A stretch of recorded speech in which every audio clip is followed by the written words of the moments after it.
right, Mr. Simple Biz Guy, let's start the show. Hey there, hi there, ho there. My name's Jeff Mason. I'm your host for this Simple Biz 360 podcast. We're so excited you're here. Thanks so much for tuning in.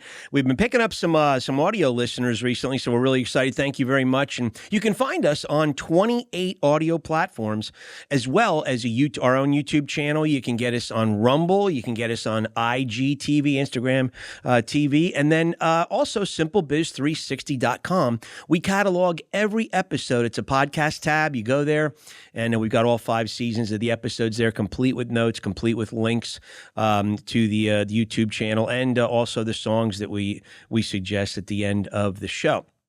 So we are really excited today. We're going to we're moving our way into episode 260. And at episode 261, we're going to take a turn.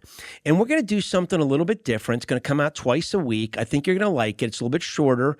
But, it's time to do something just a little bit different. So we're excited. Stick with us on that, and we'll tell you more about it when it's coming up. But I do want to say today as I start, that this episode is called Defeating Disbelief.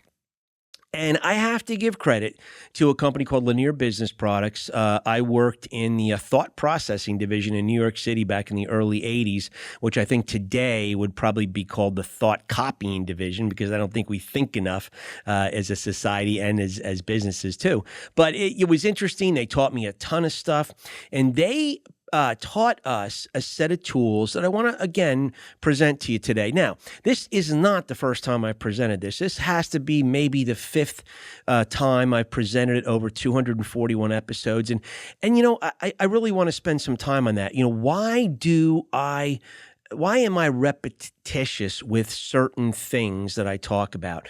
Because not everybody tunes in all the time and watches all the shows. But more importantly, if you do, repetition, we find, is one of the keys to success. You certainly look, at sports, right? It works in sports. You practice the same mechanics over and over and over. So it becomes muscle memory. Law enforcement, the same thing. Oh my gosh, it's tremendously, muscle memory, it's got it built into the DNA of the profession. And you really want to do things that, are just easy movements that you can remember quickly and fast in the heat of doing business, right? And taking care of the community. So we see it in the military too. It's the same thing in the military. So, I say, why not business? Why can't we go over things in repetitious fashion in business?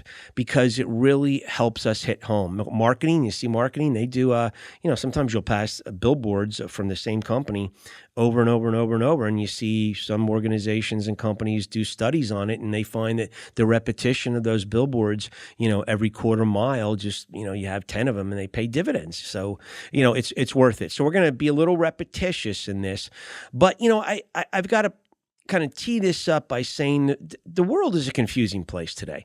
And, business is a microcosm of the world, of the society. And, when you look at it and you really think of the concept of truth, right? You hear this, oh, what's your truth? And everybody gets to pick their truth, supposedly, right? Well, you know what? That road sign's green and white. I mean, that's the truth. Your truth, if you see it as pink and blue, I mean, I'm sorry, no, it's green and white. So there's certain things that you just have to come to terms with and say that's truth and that is not truth. So, and so the society and the media has made this a fuzzy event in life. And so we as a microcosm of the society, we grab this fuzziness and we run with it, right? So the truth in business it is fuzzy. It's cloudy. Customer doubt is extremely high.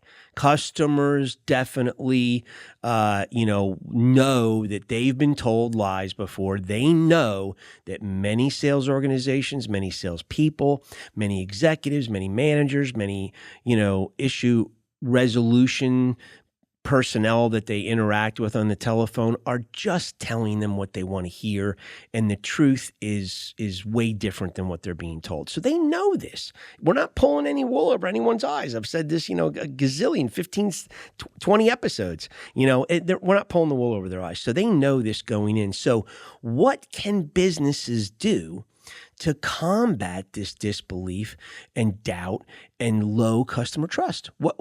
Do we have any real bona fide tools that we can use? Well, again, I go back to this whole concept that Lanier Business Products taught me in the early 80s. And I really encourage you, as you listen to this, to try to become proficient at evidence, using evidence. The modern day word for evidence, I think, is receipts, where we're using that word interchangeably. So become proficient at using receipts to combat this disbelief and low trust and just basically doubt on the customer end. And what is this? Well, here's the neat little saying that we were taught. Evidence defeats disbelief. And this word defeats, if you take the first letter of each word, it stands for something. So it's demonstrations, it's examples, it's facts, it's exhibits, it's analogies, it's testimonials, and it's statistics. And this is where, if we can use this in a truthful manner, in an authentic way, in a genuine way, in a sincere way to work with customers and help them get over their doubt, help them get over their mistrust of the claims we're making. Because what you really get to do is you get to turn a claim that's kind of loose in its structure and backing into a statement that has receipts to back it up. And now it becomes a good, trustworthy, bona fide statement, if you will.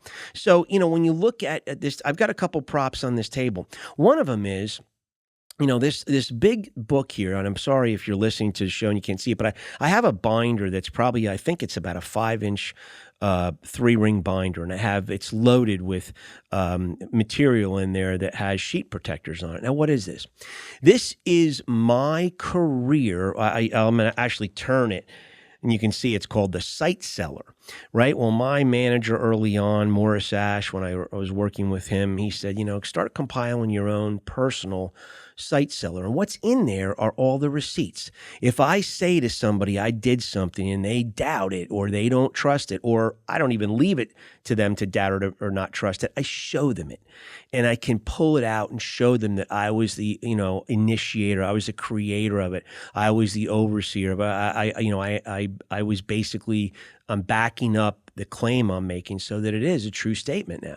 And so, that's just one ability to tap into. There's exhibits in this book, there's facts in this book, there's statistics, and there's things that can help that customer overcome any doubt. And I've used it in interviews tons of times, and it's worked favorably because, the people interviewing you are saying, well, this guy says he did this. It's on his resume. Did he really do it? Boom. Let's go through it. And I bring it out voluntarily. The other prop I have here is there. It's about 9 journals that are labeled with different years on it, and I have more of these at home. I just haven't bundled them up and strung them together as a presentation, but I have them all the way up through 2024, and I use them to this very day. And these contain the notes that I take with customers. Now, if a customer says, I never said that, I didn't want that, I can go back and say, well, when we met on May 22nd, 2021, you had asked me to do this, that, and the other. So we did it, and we've been doing it that way for a year now. And, now all of a sudden it's, oh, really? Yeah, our meeting, remember we had the meeting, and, oh my gosh, maybe you have the follow-up email to back it up, whatever. But if you've got to research anything, you've got the notes in here, and it's really more for you to be able to back up a receipt, right? Or back up a claim with a customer to make sure that you've captured it correctly in the notes. And you know what? I have found in my, years, I captured it wrong. I wrote it down wrong. I've done things a couple times where they said, don't do it. And I've interpreted or heard it as do it. And so, you got to eat crow at that point, apologize, obviously.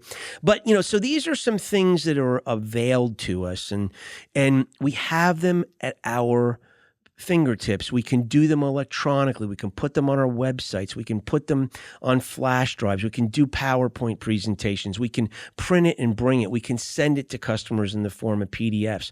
We have a lot of different abilities today to share this evidence to help that customer overcome disbelief so that they go, okay, you know what? you're a straight shooter. What you're telling me, Jeff, I can trust. I just didn't feel comfortable until you spent the time showing me that, I shouldn't fear that. If you're a deck builder, I love going back to the deck builder, and, mitered corners are a thing that people don't do well, and you do them excellently. Well, you know what? Take close-ups of your mitered corners so that you can show your prospective clients that, hey, here's pictures of, Jeff's house, Jane's house, the Johnson house, the Nelson house, and, look at these. These are bona fide evidence that, I got mitered corners down pat. So again, I think it's just a great tool to consider using in this world that's lacking truth. And it's just so crazy and fuzzy. So again, I hope this is beneficial to you. And it's going to take some while to compile it, but it's also fun to compile it, put it together, have it assembled. I love walking around in business with this stuff in a much smaller 3-ring binder. Personally, I still like the printed evidence. In an 1.5-inch binder, you got it with you. Boom, you can take it out at any point. And you know what? You're getting to the yes with a customer much quicker. And you're making the customer feel much more comfortable, and you're making the decision and the buying process that much easier. So we hope you like it. And today, man, we had to drive down to Fort Walton Beach. I think I mentioned last week we did a cool family vacation with the kids, the grandkids, everybody together. It was just awesome. And you know what? We drove through the South, man. We spent some time in Dixie, And I mean, listen, great people down there, super hospitable, just really fun, beautiful. Oh my gosh, we drove through Mississippi for about 100 miles, and I'm telling you, I've never been through that part of it, and wow, was it gorgeous. So at any rate, hey, the Charlie Daniels Band, 1976 Saddle Tramp.